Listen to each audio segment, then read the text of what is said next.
muchas gracias por acompañarnos.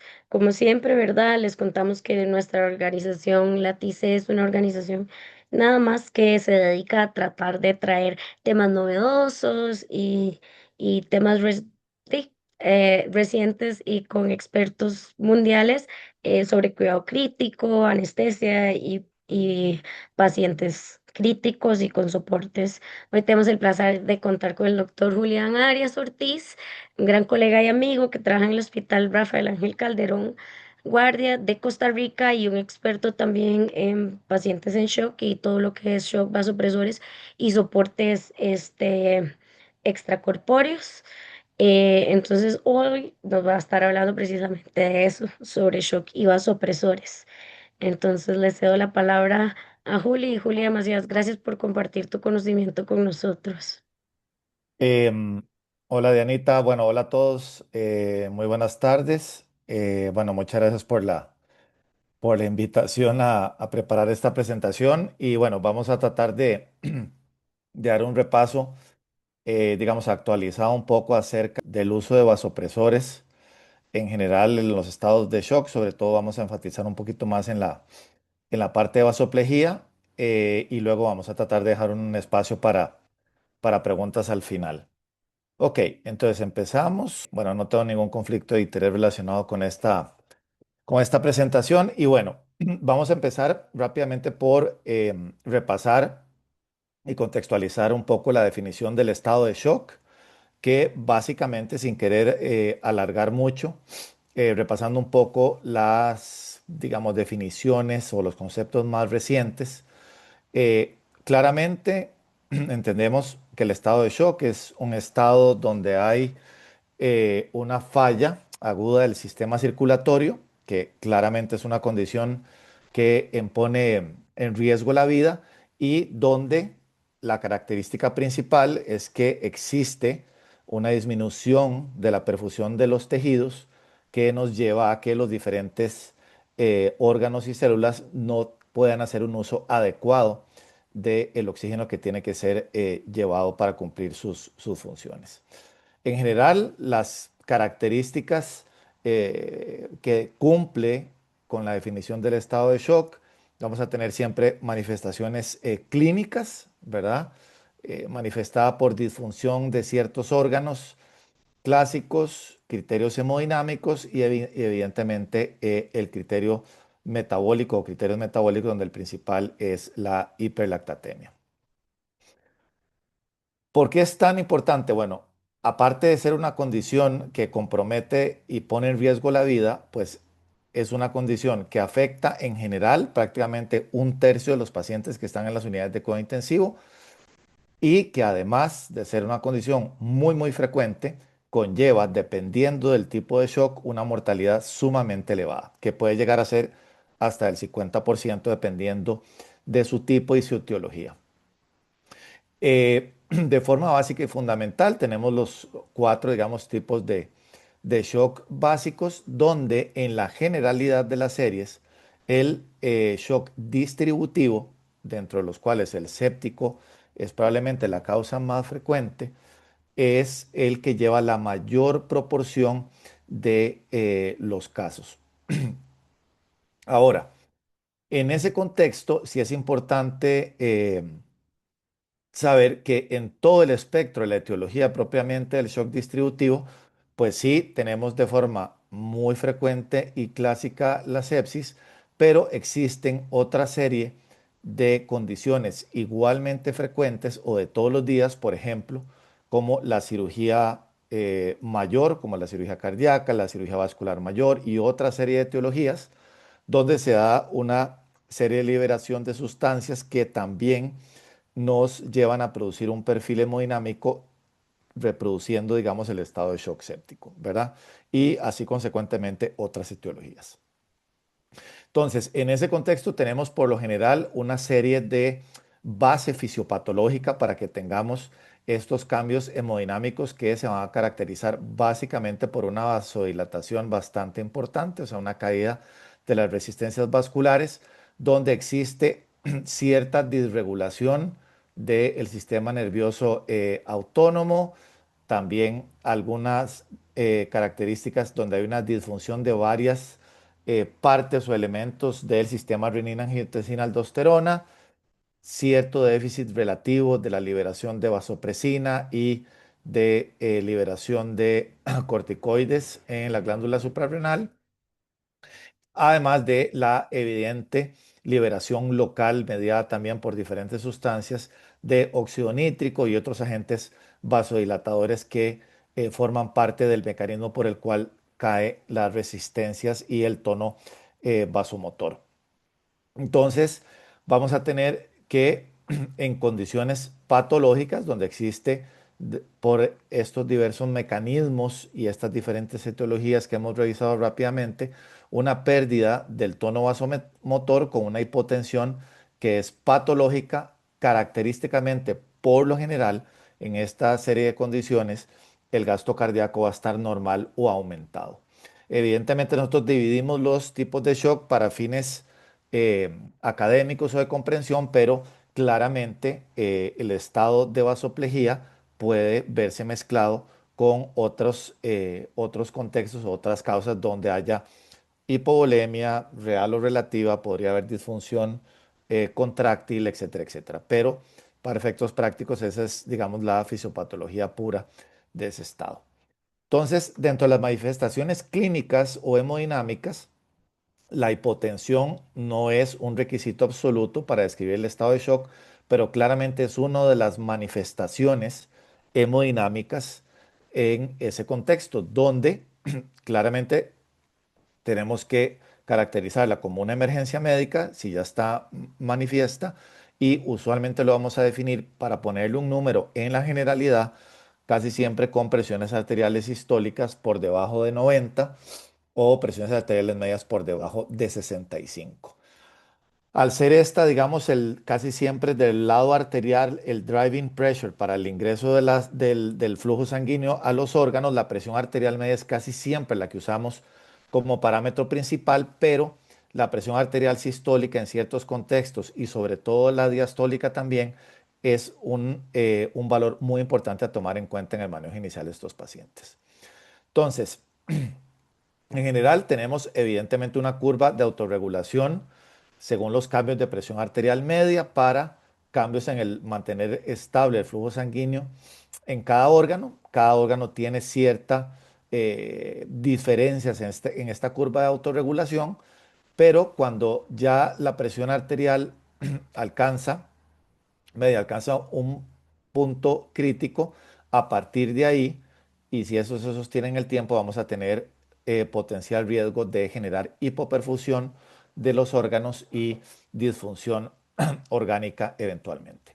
Entonces, la caída de la presión de perfusión y la hipoperfusión van a ser dependientes del nivel de caída de la presión arterial media, pero también del tiempo en el cuanto esto se mantenga. Entonces, entre mayor el tiempo y la magnitud de la hipotensión, pues la probabilidad de disfunción orgánica secundaria a la hipoperfusión aumenta en el tiempo.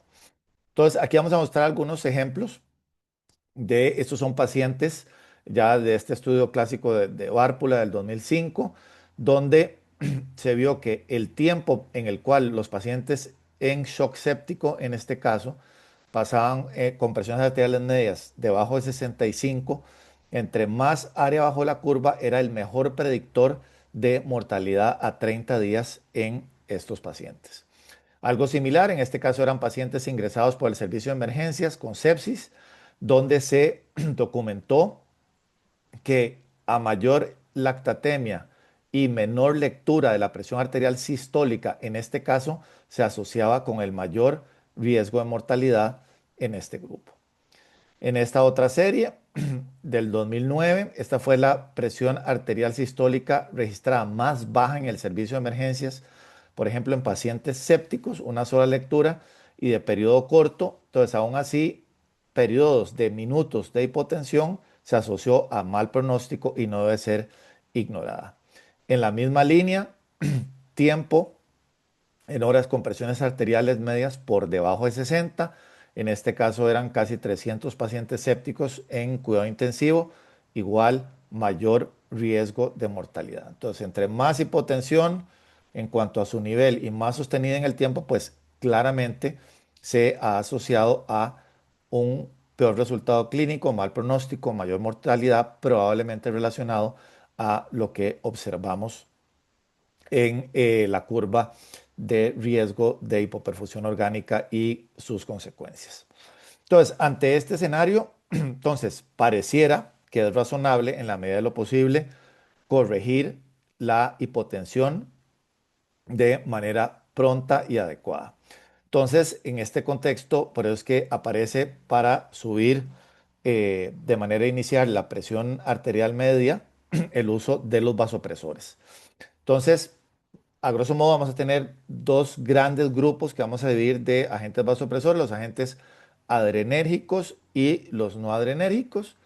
Entonces, igualmente acá vemos que la norepinefrina, que es el agente adrenérgico de elección, ahora vamos a discutir un poco más, la vasopresina y la angiotensina 2 usan diferentes receptores a nivel de la célula muscular lisa, los receptores alfa 1 para noradrenalina, V1 para la vasopresina y el receptor AT1 para la angiotensina 2, para producir una vía final común para aumentar el calcio intracelular y producir vasoconstricción. Entonces, si bien es cierto, esta es una medida de soporte temporal para corregir la causa del estado de shock y, digamos, vamos a tener efectos positivos. Entonces, vamos a aumentar la presión de perfusión, ¿verdad? Que eso es algo bueno.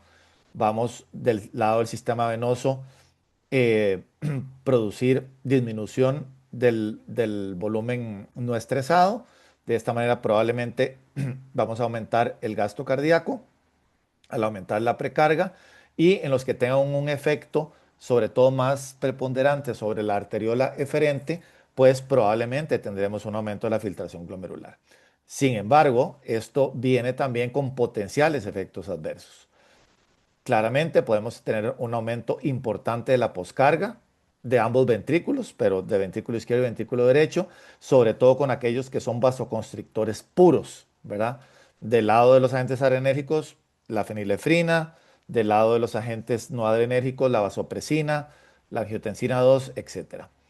También tienen el riesgo de producir arritmias, sobre todo entre más efectos beta tenga, disminución de la perfusión regional en algunos órganos, como isquemia intestinal, isquemia en la piel, etcétera, etcétera, y otros efectos.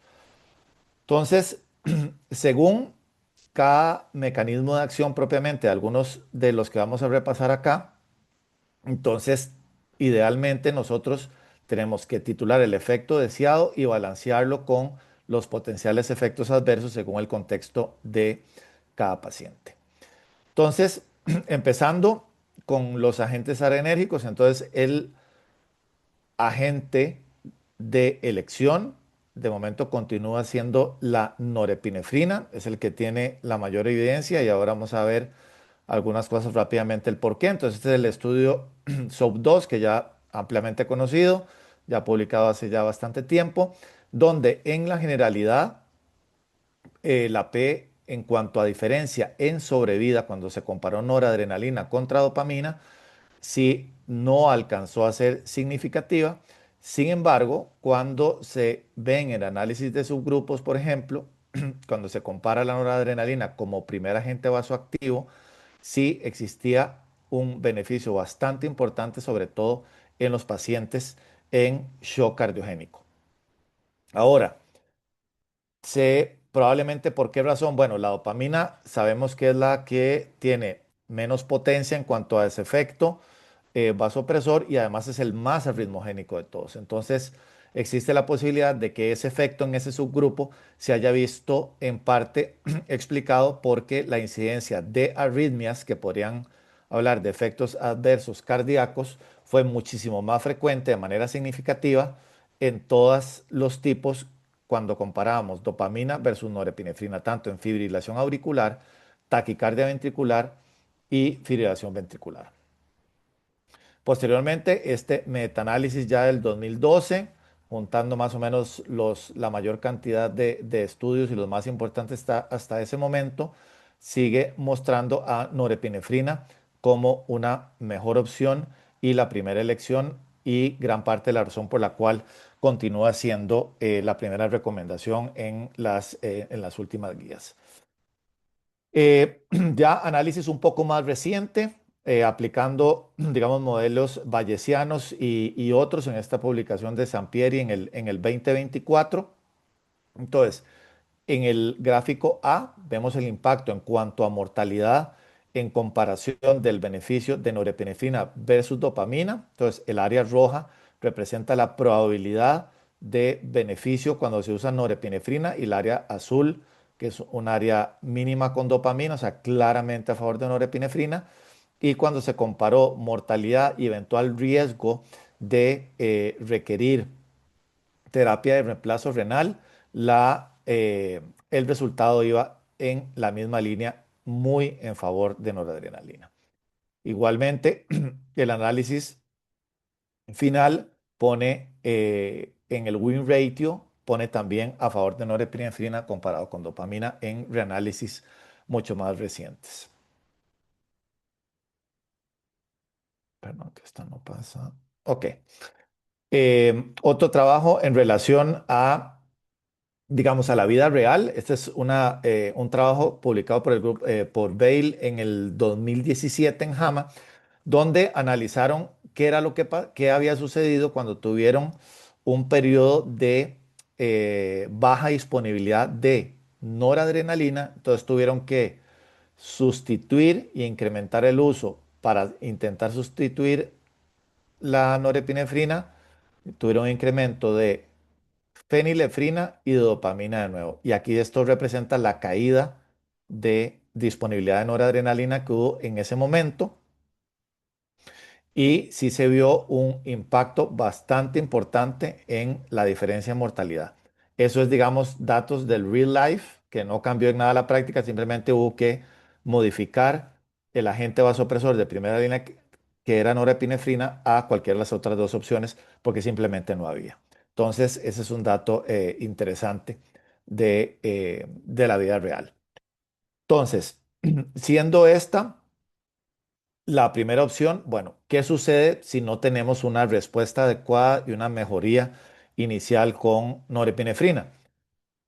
Entonces, a ver, en la actualidad ha habido como una tendencia a decir, bueno, existen claramente, como vimos, potenciales efectos beneficiosos de la norepinefrina como primer agente, pero sí está claro que el uso de las catecolaminas en altas dosis y por tiempo prolongado, pues claramente nos puede llevar a tener efectos adversos.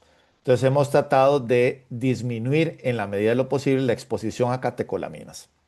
Entonces, por efectos a nivel negativos de toxicidad, digamos, cardíaca, en cuanto a arritmias, proceso inflamatorio, necrosis, otra serie de situaciones, aumento del consumo miocárdico de oxígeno, etcétera.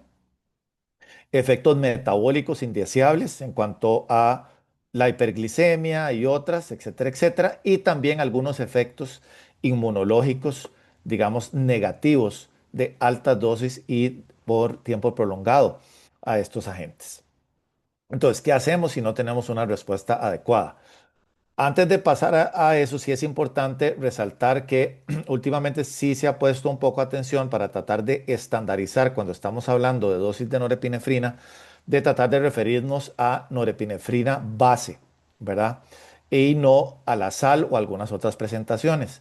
Entonces, cuando estemos tratando de analizar dosis eh, en los estudios, etcétera, tratar de que estemos hablando de la base y no de la sal. Entonces, hay que tener en referencia cuál es el tipo de norepinefrina que tenemos, si es hidrocloruro de norepinefrina, tartrato o bitartrato, para ver a cuánto equivale realmente en miligramos a la hora de estar pensando en el nivel que estamos utilizando. Entonces, los agentes vasopresores, entonces tenemos norepinefrina como primera elección y recordemos que entonces, ¿qué decimos? Bueno, no hay una respuesta adecuada, entonces agregamos epinefrina, por ejemplo, o dopamina. Entonces, eh, el tema con eso es que normalmente si nosotros agregamos epinefrina que está en las guías, no parece ser una estrategia muy razonable en el sentido de que la potencia de la norepinefrina con respecto al estímulo de los receptores alfa 1 es, digamos, para efectos equivalente. Entonces yo no voy a ganar nada aumentando la epinefrina sobre los receptores alfa 1 y lo que voy a estar haciendo es estimulando otros receptores que no estoy necesitando en ese momento porque no es un problema relacionado con problema de cronotropismo o inotropismo. En cuanto a eso, entonces lo que voy a ganar es potencialmente en efectos adversos si yo agrego otro agente adrenérgico estimulando una vía que no es la que necesito. Entonces, en realidad, podemos tener más efectos de indeseables en cuanto al estímulo del sistema cardiovascular que no necesitamos y además otra serie de efectos metabólicos negativos. Ahora, ¿dónde está la evidencia con respecto a eso? En cuanto a cuál es el efecto clínico real en eso, en aumento de arritmias, aumento del consumo miocárdico de oxígeno, efectos metabólicos indeseables, etcétera, etcétera. Hay una serie ya de publicaciones de hace algún tiempo. Esta publicación del grupo de Bruselas en el 2003, comparando los efectos de dopamina, norepinefrina y epinefrina en la circulación explácnica, donde se vio que los pacientes en shock y sobre todo los pacientes con formas severas de shock séptico tenían un deterioro bastante importante del flujo sanguíneo explácnico cuando nosotros usábamos epinefrina en lugar de norepinefrina. Entonces, una señal negativa por ahí. La otra publicación esta es del 2008, donde 22 pacientes tuvieron que sacarse del estudio porque se observó que en los pacientes con eh, epinefrina, mucho más incidencia de acidosis, de hiperlactatemia y taquiarritmias, ¿verdad? ¿Cómo se llama? Reforzando lo que acabamos de mencionar. Y esta otra publicación del grupo de Gilal y Annan en Francia, donde en este estudio lo que hicieron fue comparar a pacientes en shock séptico usando epinefrina como el agente vasopresor de elección, digamos, o norepinefrina más dobutamina en el caso de que hubiera algún problema con cardiomiopatía séptica y que tuviera indicación de utilizarla. En estos pacientes al final se vio una mortalidad similar a 3 meses, pero sí en el grupo de epinefrina de manera contundente, más taquiarritmias, más taquicardia, más acidosis, más efectos metabólicos indeseables.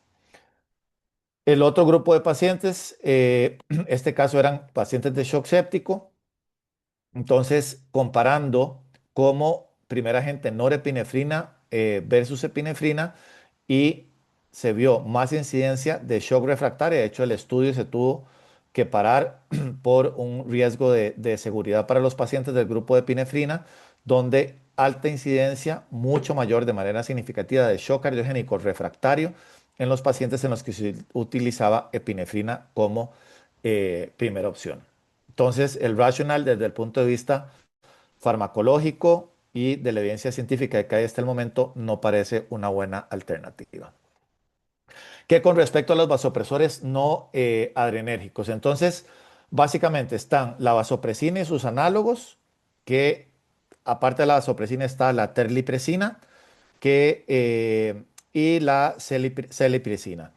La diferencia básicamente va a radicar en la afinidad que tienen estos por el receptor V1. El que tenía más afinidad por el V1, de hecho, es la celipresina, que en el último trabajo no demostró diferencias importantes, entonces de hecho no está disponible en el mercado actualmente. Entonces las que están disponibles son vasopresina y terlipresina. Terlipresina tiene un poco más de afinidad por el receptor V1, pero la diferencia principal con la vasopresina es su vida media, que es de más o menos 6 horas, es bastante más larga, y la vasopresina, dependiendo de la referencia, pongámosle que rondará entre los 10, 15, 20 minutos, más o menos. Luego está la angiotensina 2. que no está disponible en todo lado, que es de mucho más alto costo, los inhibidores de óxido nítrico en general, que ahora vamos a mencionar, la hidroxocobalamina, que son las altas dosis de vitamina B12 que vamos a ver. Entonces, en primer lugar, ¿cuál es el objetivo de estas drogas? Bueno, en primera instancia ya va relacionado a lo que ya mencioné anteriormente, que es disminuir la exposición a dosis altas o prolongadas de los agentes adrenérgicos para intentar mitigar los efectos adversos que tienen, ¿verdad? Y de estar, digamos, del lado positivo de los efectos. Por otro lado, en algunos pacientes, potenciales ventajas, sacar provecho de potenciales ventajas que tengan estos agentes.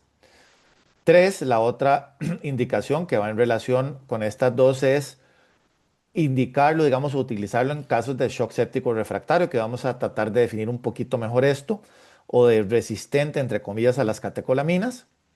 O el otro contexto podría ser en situaciones hemodinámicas muy particulares que no voy a entrar en detalle ahora, podemos discutirlas después, pero que son, por ejemplo, la obstrucción del tracto de salida eh, del ventrículo izquierdo o la obstrucción medio ventricular izquierda, que ese diagnóstico se hace eh, por eco y que claramente habrán algunos pacientes con hipertrofia ventricular, miocardiopatía hipertrófica o algunas otras que tienen mayor riesgo de hacer estos fenómenos y que hay que sospecharlos en pacientes con mala respuesta a los agentes adrenérgicos.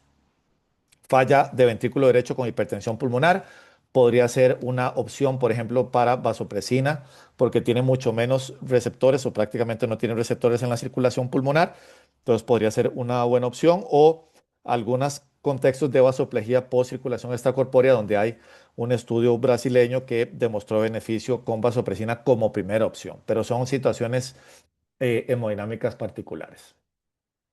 Entonces, con respecto a los criterios para definir el shock séptico refractario, esto es una publicación reciente, donde básicamente toma eh, varios áreas principales. Entonces, una es que persistan los datos de hipoperfusión, ¿verdad? Básicamente en los que se acordó hiperlactatemia persistente, no se define un punto de corte claro y el llenado capilar, ¿verdad? Que persista alterado, sin mayor espacio, por lo menos por parámetros objetivos para poder mejorar el estado hemodinámico con fluidos, un valor de agentes vasopresores, en este caso norepinefrina con valores al menos de 0,5 microgramos kilo minuto en su dosis de base equivalente y claramente haber descartado por imágenes que la persistencia y la inestabilidad hemodinámica y todos estos criterios no sea por otra causa que no sea, digamos, la vasoplejía como el fenómeno principal. Entonces, algunas em, cosas ahí quedan todavía en el aire que no están claras, pero hemos logrado aterrizar algunas de estas. Entonces, no está muy claro cuánto tiene que durar la persistencia o la presencia de estos criterios. Ya lo mencioné, no existe un punto de corte claro para la hiperlactatemia, si es más de 2, más de 3, más de 4. Eh, tampoco cuánto en cuanto al llenado capilar. Y bueno, todavía no hay validación externa, pero bueno, ya hay algunos puntos de los cuales por lo menos partir. Entonces, en este contexto, entonces vamos a ver primero la vasopresina y sus análogos, que ya los mencionamos. Entonces, importante, va a ejercer su incremento en la presión arterial, básicamente produciendo vasoconstricción. Esto ya mencionamos que es a partir del receptor V1, ¿verdad? Entonces es un vasopresor, digamos, exclusivo, no tiene absolutamente ningún efecto inotrópico, ¿verdad? Ahora vamos a volver a eso después. Tiene un efecto importante de producir mayor vasoconstricción de la arteriola eferente. Entonces, eso podría relacionarse con una mejor tasa de filtración glomerular y son como los efectos, digamos, más importantes hemodinámicos que vamos a tener. Entonces, basados en este rational para esto, ¿qué es lo que hay de trabajos? Ok, no podemos hablar en la actualidad del uso de vasopresina si no empezamos con el estudio clásico, que es el BAST. Básicamente, ¿qué fue lo que vio? 800 pacientes, shock séptico. ninguna diferencia en ambos grupos significativa en cuanto a sobrevida. Lo que sí vio y la señal que se dio en ese momento, que igual en el análisis de subgrupos que ya estaba predeterminado, es que se vio un potencial beneficio en mortalidad en los pacientes en los cuales se había iniciado, se había administrado la vasopresina cuando tenían dosis menores de 15 microgramos por minuto. O sea, eso equivale más o menos en un paciente promedio de 70 kilos a dosis de 0,2 microgramos kilo minuto de norepinefrina. Entonces, una señal de que tal vez en ese grupo podría tener un impacto clínico importante. En el 2016 sale el Vanish, que es, en este estudio lo que se trató de hacer era inicio temprano de vasopresina en pacientes en shock séptico, o sea, inicio temprano entendiéndose como 6 horas, ya sea como tratamiento de primera o segunda línea temprano, ¿verdad? O sea, solo o con norepinefrina. Y básicamente lo que se quería ver era la disminución de la incidencia de lesión renal aguda AKIN3. ¿Ok? Obviamente se vio también la sobrevida, pero no era para lo que estaba diseñado el outcome primario. Igualmente, no se vio ninguna diferencia en cuanto a sobrevida y lo que se vio fue una disminución, que luego la vamos a ver, en el uso de terapia de soporte renal. Es importante tener en cuenta que entonces en este estudio de la vasopresina se usaba en las primeras 6 horas, el inicio, y la dosis media que tenían los pacientes de norepinefrina al momento del inicio era de más o menos 0,16 microgramos kilo minuto de norepinefrina al momento del inicio. Entonces, en este metaanálisis de el 2019, entonces, diferencias en mortalidad de los principales estudios, no evidente, ¿verdad? No se ve. Y probablemente como mencioné ahora, sobre todo llevándolo por el Vanish, que es el que lleva más el peso de la evidencia para este metaanálisis, es que la necesidad de soporte renal pareciera ir en favor de la vasopresina. Menor incidencia de arritmias con el uso de vasopresina. Parece que sí, sin embargo, cuando nosotros revisamos y sacamos los estudios que tienen más riesgo de sesgos, al final no parece ser tan claro. Pero bueno, una señal de pronto positiva, menor riesgo de arritmias cuando uno utiliza vasopresina con catecolaminas como asociado. Entonces, ¿qué podríamos más o menos amarrar con todo esto que hemos visto? Ya con una cantidad importante de pacientes en estos estudios aleatorizados, de momento no tenemos una reducción certera de la mortalidad, una reducción tal vez modesta de la necesidad de soporte renal, ciertas inconsistencias en cuanto a la incidencia de arritmias, aunque pareciera que sí, ¿verdad? Y lo que sí es bastante constante y es claro que pensamos que es positivo porque hay estudios que señalan que el uso prolongado de altas dosis de adrenérgicos es contraproducente, pues sí podríamos decir que sí, por lo menos tenemos consistentemente un ahorro en el uso de agentes vasopresores adrenérgicos. Ahora, siguen habiendo muchas dudas. ¿Cuál es el timing para iniciar? ¿Cuál es la dosis?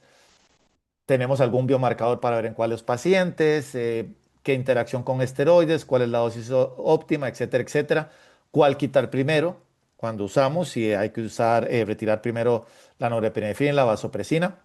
Hay cosas que todavía están en duda.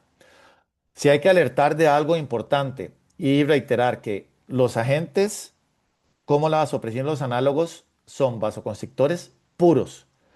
Y la mayoría de estos trabajos podría ser que muchos no hayan sacado algunos resultados, digamos, más interesantes, porque la mayoría solo mencionaban como parámetro hemodinámico la presión arterial media. Y hay que llamar la atención de que, por ejemplo, en este trabajo del grupo de François Lozier, en el 2006 ya había señalado que por el efecto vasoconstrictor puro de la vasopresina existe una caída significativa en el tiempo con el uso de vasopresina del gasto cardíaco y de la entrega tisular de oxígeno. Entonces, hay que tener cuidado en en ese contexto y al faltar esta información hemodinámica no tenemos claro cómo se habrán comportado muchos de esos pacientes y eso podría tener un efecto clínico relevante. Entonces, ¿cuándo iniciarla? ¿En qué contexto? O sea, ¿en qué timing? ¿En qué dosis? No está muy claro. O sea, exactamente el punto del tiempo que se considera temprano, que se considera tardío, no está muy claro en el momento, ni con qué punto de corte. Probablemente ahorita en la actualidad, ahora vamos a vernos un par de estudios rápidamente más recientes, pareciera ser que más tempranamente sea lo razonable. Temprano, tal vez podríamos definirlos en las primeras 6 12 horas, tal vez, y probablemente cuando alcancemos dosis de norepinefrina base que ronden los punto 2, punto 3. Probablemente por allá sea lo más razonable, pero no hay que perder de vista que el estudio, por lo menos aleatorizado, que vio esto, el Vanish no vio mayor diferencia en mortalidad. Entonces, seguimos teniendo dudas al respecto. Este trabajo más reciente, que es a base retrospectiva, a base de 4 sets de bases electrónicas, que por Machine Learning observó que el modelo decía que más o menos para obtener un beneficio con la información que tenemos hasta ahorita, probablemente lo razonable era iniciar la vasopresina con dosis de norepinefrina rondando los punto 2 y alrededor de las 4 o 5 horas del inicio del shock. Y que eso parecía asociarse a menor mortalidad. En la misma línea, similar, otro un poquito más reciente. Este es un análisis retrospectivo de 7 años de duración, o sea, de 7 años para atrás, multicéntrico en varias UCIs en Australia, 3.000 pacientes en shock séptico. Entonces, el inicio de la vasopresina antes de las 6 horas se asoció a disminución de mortalidad hospitalaria y mortalidad en UCI, pero es totalmente retrospectivo, hay altos sesgos de selección porque no es un estudio aleatorizado, pero vamos, va un poco en esta señal, pero no es algo que podamos decir de manera certera. Probablemente podríamos decir que definitivamente nos ayuda a bajar la dosis y los niveles de catecolaminas, pero el beneficio más contundente, desgraciadamente, todavía falta un poco para tenerlo tan claro. Tal vez con este trabajo brasileño, que va a terminar probablemente en el 2027, podamos tener un poquito más de claridad en cuanto a eso. Pero bueno, más o menos ahí estamos. Entonces, importante cuando se considere el uso de vasopresina, monitorización estrecha del gasto cardíaco y no solo de la presión arterial media y probablemente en estados de bajo flujo o de bajo gasto cardíaco no es una buena opción, sobre todo por el riesgo de isquemia mesentérica y isquemia de otros tejidos. Angiotensina 2, entonces rápidamente existe un rational en cuanto a que hay varias alteraciones, digamos, fisiopatológicas en la fisiología, digamos, el funcionamiento del eje sistema renina-angiotensina en los pacientes en shock séptico. Hay alteración en la generación de angiotensina 2, aumento de la degradación, también cierta disminución de la presencia de receptores AT1 y algunas degradaciones popeptidasas que ya mencionamos, etcétera, etcétera. Entonces el rational está ahí y vimos que era otra vía alternativa de los receptores que están en la pared del músculo liso. Esto se empezó a trabajar, la angiotensina se aisló como molécula más o menos en 1957 y en los 60, en el 65, este trabajo específicamente que eran 30 pacientes con sepsis o hipovolemia. Entonces, observó un incremento bastante importante de la presión arterial media con el uso de angiotensina 2 como potente vasoconstrictor. Y lo que sí observó también, como vimos en el caso de la vasopresina, es que producía un aumento mucho menor del gasto cardíaco comparado con norepinefrina esperable, en el sentido que la norepinefrina tiene un poco de efecto beta 1. Después de esto, como la vida media de la angiotensina 2 es muy corta, tenía que darse en infusión continua y después viene el advenimiento del uso de IE-Casara 2 en el contexto de falla cardíaca, cae un poco en desuso o la investigación con este agente y vuelve a resurgir en el 2017 con esta publicación de este trabajo, que es el Atos 3, donde básicamente lo que se quería ver era si existía un incremento en la presión arterial media o alcanzar una presión arterial media mayor de 75 a las 3 horas en pacientes que tenían shock vasopléjico con norepinefrina en dosis igual o mayores a 0,2. Y claramente fue significativo, o sea, la capacidad del incremento de la presión arterial de manera significativa, un trend hacia mejor mortalidad, no estaba diseñado para eso, y un mejor score SOFA cardiovascular y reducción de dosis de vasopresores y con un buen perfil de seguridad. Básicamente, basado en esto, la FDA da la aprobación para su uso en Estados Unidos y está comercialmente disponible ya en algunos lugares. Ahora, eh, ¿qué es importante? No, estamos tratando de ver cuál es potencialmente el grupo de pacientes donde pueda ser más beneficioso. Se ha visto que sobre todo los pacientes de shock séptico que tienen un perfil de renina alta y una relación angiotensina 1-angiotensina 2 en favor de angiotensina 1 son los que probablemente se benefician mucho más de la respuesta efectiva a angiotensina como un vasopresor adjunto en este contexto, ¿verdad? ¿Cuál es la limitación? Es una buena opción, pero desgraciadamente los niveles de renina por lo general no están disponibles, digamos, de manera fácil en los laboratorios y de manera rutinaria, así para tenerlo al pie de la cama casi. Entonces, es algo complicado, pero es una opción. Entonces, sí se ha visto que los pacientes que se usan angiotensina 2 y que tienen niveles de renina elevados, usualmente tienen un efecto bastante marcado en mejoría comparado con los que tienen niveles de renina normales para encontrar cuál podría ser el nicho, digamos, más adecuado para utilizar este agente como agente vasopresor adyuvante en este contexto. Importante también, ¿qué pasa en los pacientes que toman, por ejemplo, IECA o ARA2? Bueno, la respuesta a la angiotensina 2 en los casos de vasoplejía en pacientes que están tomando estos antihipertensivos, sí se ve que en los que toman IECA sí se mantiene un buen efecto, mientras que los que toman bloqueadores de receptores de angiotensina no pareciera ser una buena opción porque la respuesta está bastante disminuida en cuanto a la elevación de la presión arterial media. Eh, este eje, como dijimos, tiene otra serie de alteraciones en el contexto de los pacientes sépticos y existen, aparte de los efectos cardiovasculares, otros efectos renales, inmunológicos y respiratorios que podrían estar relacionados con una mejoría clínica y básicamente, como mencionamos, los eventos trombóticos son probablemente los de mayor riesgo o los efectos adversos más importantes relacionados con el uso de la angiotensina 2. Un par de cosas con respecto a los inhibidores de óxido nítrico. Entonces, tenemos básicamente los no selectivos, digamos la metilarginina o nitroarginina, el azul de metileno, ¿verdad? Entonces, en shock séptico, ya esta publicación muy vieja, mayor mortalidad con los no selectivos. En shock cardiogénico, ninguna diferencia. Entonces, ¿qué con el azul de metileno? Vamos a ver, ha habido unos metaanálisis un poco más recientes, pero el trabajo más importante es el grupo de Ibarra Estrada en el 2023, donde básicamente lo que se vio es menos horas y una disminución importante de los vasopresores con el uso temprano del el azul de metileno.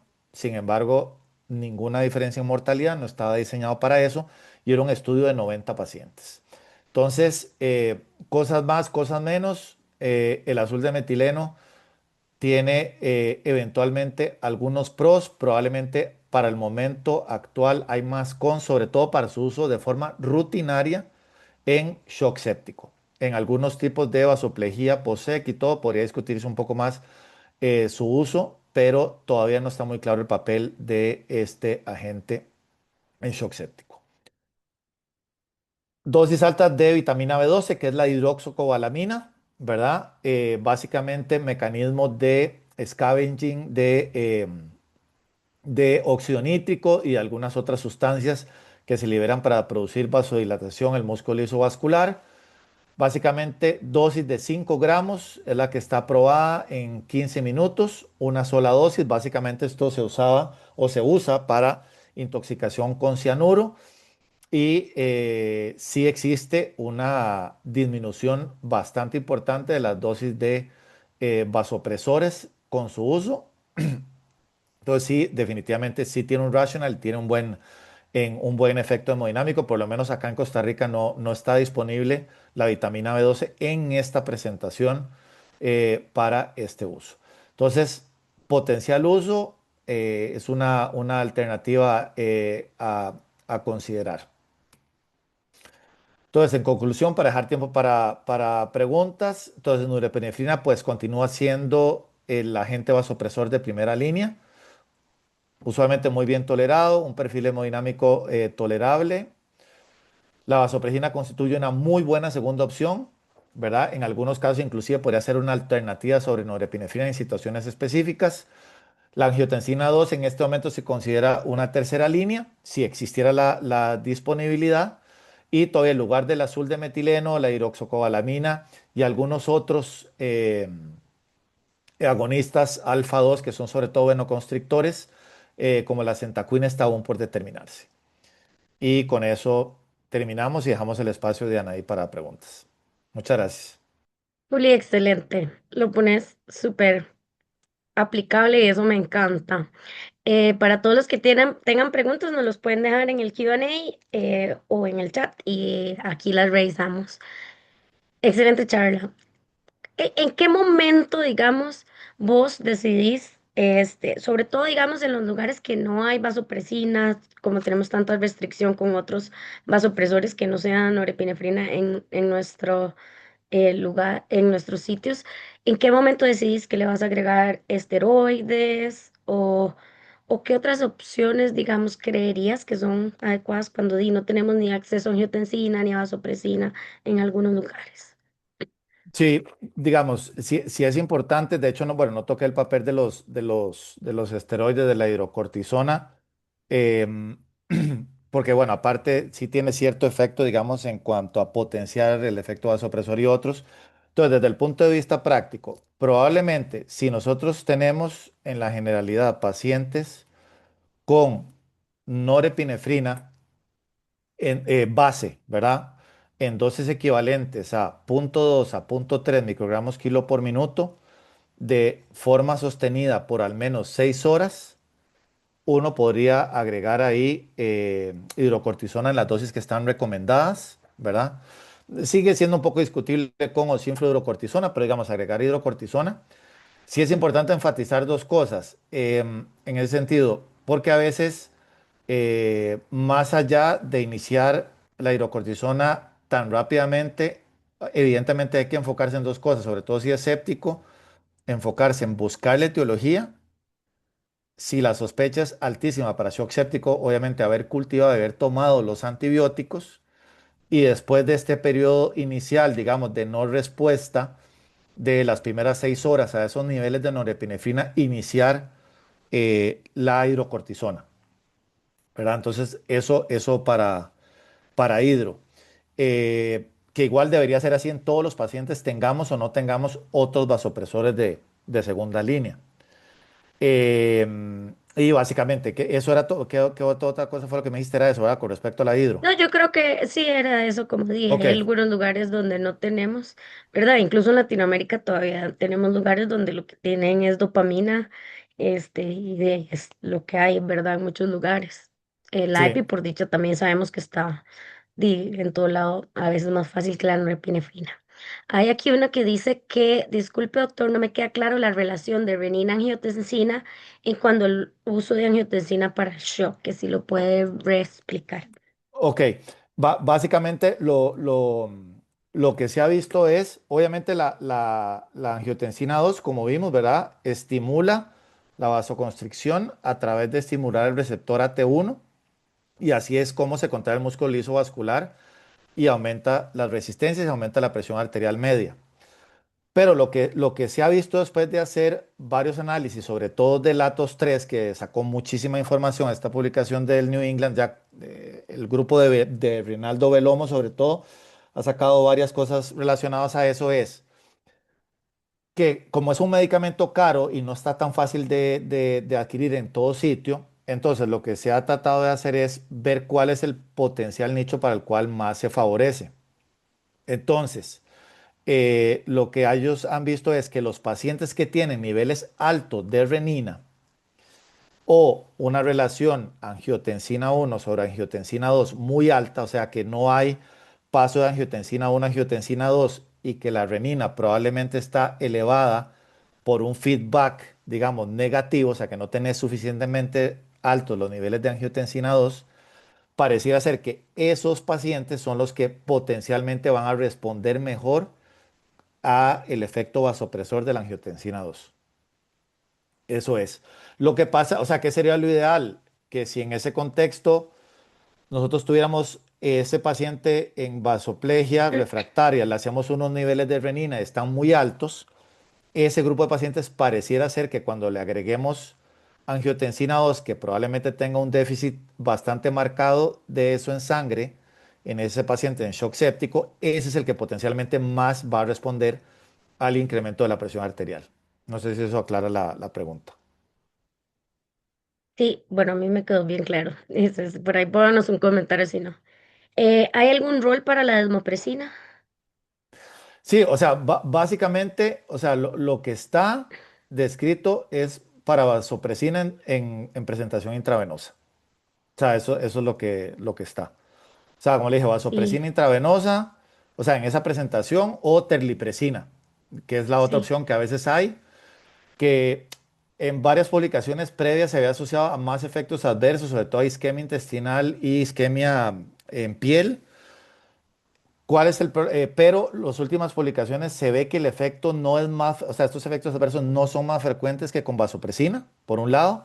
La desventaja que de pronto uno ve es que la vida media es muy prolongada, es de 6 horas. Entonces, si tenés algún efecto adverso, vas a tener muchas horas el efecto ahí, que es la desventaja que le veo también con respecto a vasopresina. Entonces, si no tenés vasopresina, podría ser una opción razonable introducir tempranamente terlipresina si la tenés como una opción. Ok, perfecto. Bueno, un comentario nada más que dicen di que básicamente ya la epinefrina no es tercera opción y yo creo que di, ¿verdad? Eso también aplica mucho al primer mundo, cuando nosotros di, tenemos cosas más limitadas, pero no sé qué pensás, Julián. Sí, no, no, vamos a ver, por eso, si, a ver, en la generalidad, si yo no tengo norepinefrina, si en algún lugar con ciertos recursos limitados, que obviamente puede pasar, no hay norepinefrina, entre epinefrina y dopamina, claramente epinefrina. O sea, sobre todo en cuanto comparamos ahí ambos agentes, en ambos voy a estar estimulando receptores que no necesito, por ejemplo, si estoy hablando claramente de vasoplejía, pero sí, la epinefrina es menos, produce menos arritmias que dopamina, entonces ya eso es una ventaja, y es más potente.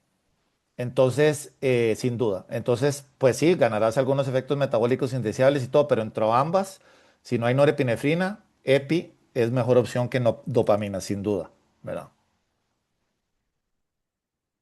Perfecto, dice la siguiente.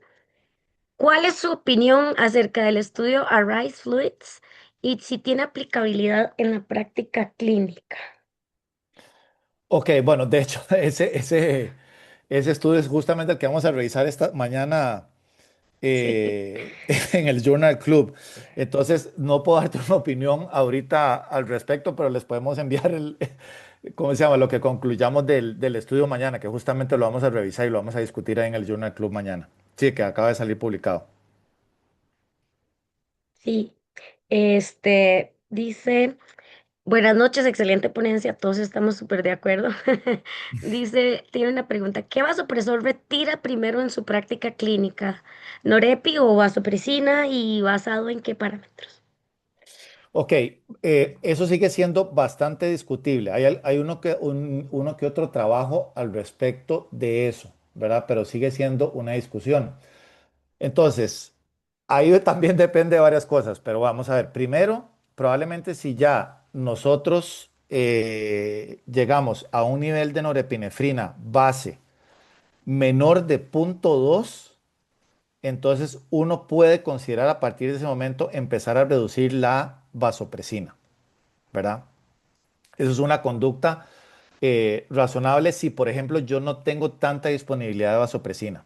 Eso por un lado, en cuanto a la cantidad. De hecho, nosotros, o sea, ahorita ya está comercializada acá y tenemos acceso, pero tenemos cierto acceso limitado. Entonces, tratamos de llegar a punto 2 de norepinefrina y de ahí en adelante bajamos la vasopresina, que verdad que la dosis igual no la discutimos, pero va de 0.01 a 0.03, inclusive 0.04 unidades internacionales por minuto. Ya hay literatura para subir a 0.5, 0.6, pero esto se asocia más a efectos adversos que mayor efecto en potencia en subir la presión arterial media. Entonces es una opción, llegar a 0.2 y a partir de ahí intentar salir de la vasopresina. O si yo ya llegué hay gente que llega a quitar primero la norepinefrina, siempre y cuando el gasto cardíaco obviamente se mantenga bien, ¿verdad? No tengamos datos de bajo índice o bajo gasto cardíaco. Entonces, hay algunas publicaciones que se asocia a mayor beneficio si yo quito de última la vasopresina, ¿verdad? Pero sigue siendo un poco discutible. Pero bueno, están cualquiera de estas dos opciones. Sí, no es razonable empezar a disminuirla o retirarla antes de no llegar a un nivel, digamos, por debajo de 0.2, o sea, igual a 0.2 de norepinefrina, ¿verdad? Microgramos kilo minuto. Perfecto. Un comentario bueno que dice excelente charla, súper aterrizada para aplicar en el día a día y que muchas gracias. Aquí La dice. siguiente dice algo que creo que fue lo que discutimos un poco antes, que en qué línea quedaría la adrenalina pensando que tiene un buen efecto inotrópico. Ok, va en la misma línea, digamos. Eh, a ver, si yo tengo norepinefrina y no hay respuesta adecuada, por lo que discutimos antes, me parece que no es razonable eh, utilizar epinefrina si el perfil realmente es un perfil hiperdinámico clásico de vasoplejía de shock séptico. Si yo no tengo norepinefrina y solo tengo epinefrina y dopamina, en ese contexto epinefrina sería razonable. O si, por ejemplo, yo no tengo dobutamina y solo tengo norepinefrina y el paciente tiene bajo gasto cardíaco en el contexto de shock séptico y yo necesito un efecto inotrópico, pues en ese contexto yo utilizaría epinefrina, ¿verdad? Porque necesito tanto el efecto alfa potente de la epinefrina como el efecto beta. Entonces probablemente yo lo pondría en ese, o sea, en ese contexto, ¿verdad? Y muchos comentarios más buenos diciendo que gracias por una ponencia tan acertada y excelente. Dice que si no le queda claro en qué escenario podría ser preferible la vasopresina, digamos, este, Como que se primera use en las opción. primeras 6 a 12 horas. Ajá. O sea, como primera opción bueno, a ver, de lo que hemos revisado, o sea, desgraciadamente no podemos ser 100% certeros científicamente en cuál es el momento. Ahora, en la generalidad, digamos que shock séptico o vasoplejía, que es lo más frecuente, o shock séptico, probablemente cuando nosotros estemos con dosis superiores de 0.2, 0.3 más o menos microgramos kilo minuto de norepinefrina base, eh, probablemente en las primeras, vamos a ver, alrededor de las primeras 6 horas del inicio del estado de shock y con esas dosis probablemente uno debería considerar el agregar la vasopresina, ¿verdad? Y ya mencionamos también los esteroides en ese contexto, ¿verdad? La hidrocortisona. Ahora, ¿en qué escenarios uno podría pensar de usar vasopresina en lugar de norepinefrina? Bueno, existen indicaciones o ciertas circunstancias. Por ejemplo, un paciente que tenga vasoplejía y falla de corazón derecho. Entonces, yo podría usar vasopresina como vasopresor, que no tiene prácticamente receptores la vasopresina en la circulación pulmonar. Entonces, subo la presión arterial media sin subir la presión de la arteria pulmonar. Por ejemplo, podría ser una opción. El otro contexto, un paciente con hipertrofia ventricular izquierda que está con vasopresina, responde mal, se le hace un eco porque el paciente está evolucionando mal y en el eco se ve que el paciente tiene obstrucción del tracto de salida del ventrículo izquierdo. Entonces, para bajar el efecto o quitar el efecto beta de la norepinefrina, yo optimizo la volemia y le pongo vasopresina y eso me baja el fenómeno y eso puede mejorar al paciente.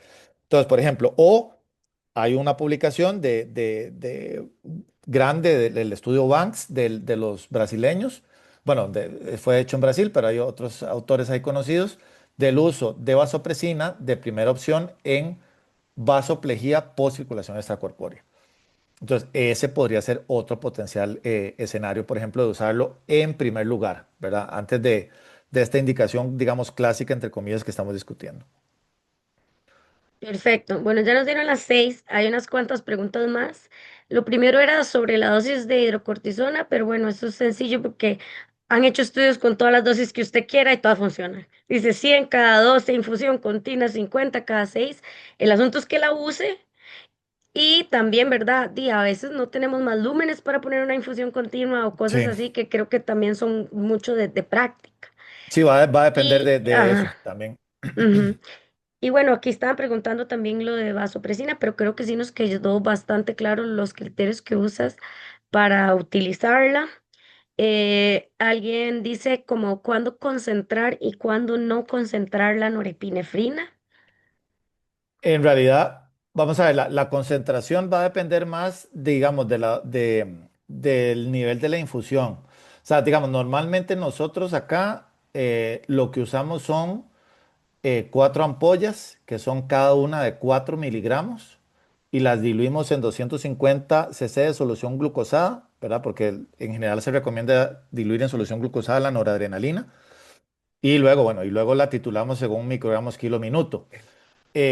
Ahora, si la infusión está muy alta en un paciente muy grande o algo así, entonces va más a depender del goteo y del cambio de la bomba de infusión del personal de enfermería.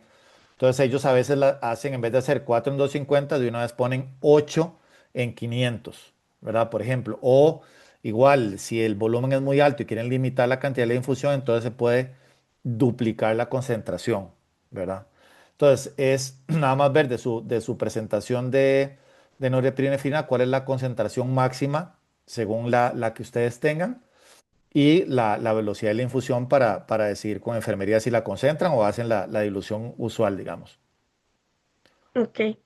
Aquí hay otro comentario del doctor Sánchez Suen que dice excelente conferencia sobre vasopresores, que dice que él quería compartir un estudio basado en su experiencia más que en la evidencia científica y que siempre ha tenido dudas sobre el estudio SWAP-2, que en la práctica durante muchos años usaron dopamina como vasopresor de elección hasta que llegó la norepinefrina a Costa Rica y que, por ejemplo, la primer paciente trasplantada aquí, ¿verdad? Fue utilizada con dopamina, que titulaban hasta una dosis de 25 microgramos kilominutos y a diferencia de lo que se reportaba, nunca tuvo como una incidencia elevada de fibrilación atrial, pero sin embargo, que definitivamente la norepinefrina tiene una mayor potencia vasopresora y que no tiene un límite superior, digamos, claramente definido que le otorga mayor flexibilidad terapéutica en pacientes con un shock refractario. Entonces, me Sí, parece un comentario muy acertado para todos los que en algún momento usamos dopamina, ¿verdad? Y por ahí hay un comentario que dice que la dopamina queda de última elección y yo te diría, de ahí, pues si usted no tiene nada más, es lo que hay que usar, pero si usted tiene otras herramientas, definitivamente yo en mi caso lo dejaría como a no usarlo. Pero sí, bueno, sí, no sí, sé, no Willy, tenés que nada, pues. Sí, sí, no, no, no, no, o sea, de acuerdo a lo que dice el doctor Sánchez, a ver, digamos, sí, de acuerdo en que probablemente, como vos decís, el no tener nada a tener eso, pues obviamente es mejor tener eso. Y sí, probablemente, bueno, en esta paciente trasplantada que yo la conocí bien, probablemente no tuvo arritmias ni nada de lo que dice el doctor Sánchez. Pero bueno, lo que se ha visto igual con la mayor cantidad de publicaciones y todo es que, como él bien dice también, la dopamina es menos potente, tiene un margen terapéutico bastante diferente y en la generalidad de los pacientes, ¿cómo se llama? Se ha visto, sí, más efectos adversos, menos potencia y etcétera, ¿verdad? Entonces, de ahí sí, no es definitivamente la primera opción, ¿verdad?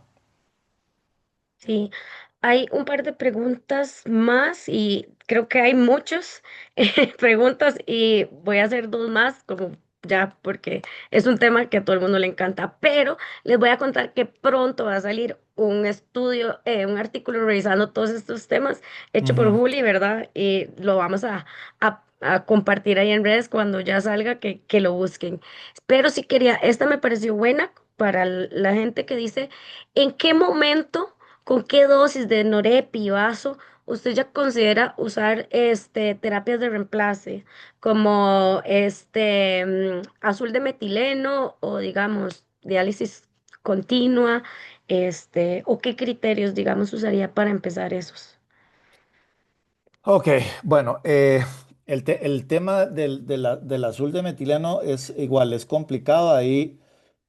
A ver, en general ahorita en shock séptico la evidencia no es tan contundente y en vasoplejía, digamos, otras formas de vasoplejía, digamos, post-trasplante hepático, post-circulación extracorpórea, pues es un poquito más consistente. Entonces, a ver, eh, a mí lo que me parece es que por lo menos con la evidencia científica que tenemos ahorita, no podemos, o sea, yo no recomiendo, no se recomienda el uso rutinario del azul de metileno, digamos, en shock séptico. Ahora, si estamos en una situación extrema, digamos, de shock refractario, vasopléjico en alguna de esas circunstancias, probablemente uno podría considerarlo en dosis de norepinefrina base superiores a 0,5 microgramos kilo minuto, ¿verdad? ¿Ok? Básicamente, o sea, en ese contexto, o sea, más o menos con esos niveles. Ahora, y lo otro, no entendí muy bien el del soporte renal o diálisis, eso sí no me queda claro, o sea, Sí, porque yo ujú, pone hemofiltración, creo. sí, Ajá, es que vamos a ver, igual. venovenosa continua. Sí, igual bueno, eso es otro tema en cuanto a la que si la hemofiltración, ya sea hemodiálisis venovenosa o hemodiafiltración, se asocia a mayor remoción de citoquinas, eso es todo otro tema a discutir, que eso igual no está probado, ¿verdad? Pero bueno, básicamente para la respuesta en cuanto al azul de metileno, probablemente dosis superiores a 0,5 microgramos kilo minuto de norepinefrina sea una consideración y yo daría que por lo menos ese esquema, porque igual la dosis, el tiempo, todo eso no está muy claro, yo daría la misma dosis que utilizó Ibarra Estrada en la publicación del 2023, que por lo menos, aunque el efecto eh, clínico no parece ser tan evidentemente importante en este momento, por lo menos es seguro. Entonces, y si hay respuesta hemodinámica, entonces pues te puede comprar tiempo. Pero yo usaría esa dosis de ese estudio. Claro. Bueno, yo les agradezco a todos los que se conectaron. También dentro de este tema les cuento que la sesión de agosto va a ser un pro con del uso de plasmaféresis en shock séptico, entonces no se la pueden perder. Pero la que sigue en el siguiente mes, en julio, va a ser asma fatal y severa.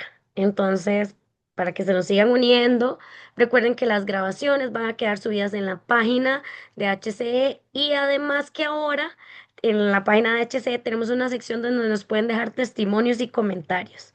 Igual, ahí en todas las publicaciones que pasamos haciendo en redes, si hay un tema que les interese que revisemos, pues nosotros estamos, ¿verdad?, en constante búsqueda de expertos y queremos revisar lo que a todos nos interese. Y yo, Juli, te agradezco muchísimo por un tema que pusiste en palabras muy sencillas, por ayudarnos a todo en algo que podemos aplicar con el día a día. Y ya te dije, por compartir tu experiencia y esperamos el estudio sobre Shoki o vasopresores pronto.